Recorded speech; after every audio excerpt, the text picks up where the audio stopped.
కుటుంబ సాధికారత సమితి కేఎస్ఎస్ చాలా ఇంపార్టెంట్.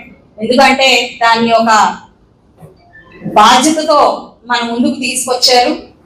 ప్రతి ఒక్క 60 మందికి 120 మందికి నలుగురు చొప్పున మనకి బాధ్యతను ఇవ్వడం జరిగింది.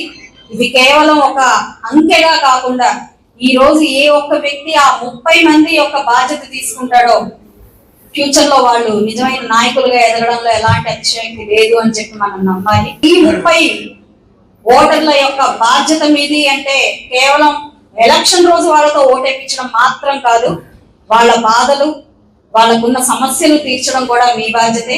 మీరు నిత్యం ప్రజల్లో ఉండాలి, నన్ను నిత్యం ప్రజల్లోకి తీసుకెళ్ళాలి. మన పార్టీ ఎప్పుడు ప్రజల పార్టీ అని చెప్పి మనందరం కూడా అడుగడుగున ఇది మనం నిరూపిస్తూ ఉంటే మన పార్టీకి ఎదురు లేదు, ఈ మెజారిటీకి ఎప్పుడు ఎదురు రాదు అని చెప్పి చెప్పడంలో కూడా ఏమాత్రం అతిశయోక్తి లేదు. పదవులు పెత్తనాలు ఇలాంటివి అన్ని పక్కన పెడితే పనిచేద్దాం.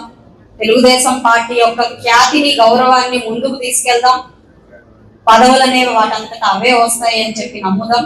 ముందు పని మాత్రమే మన గుర్తింపుగా ముందుకు వెళ్దాము అని చెప్పి మరొకసారి అందరికీ నేను సవినయంగా మనవి చేస్తూ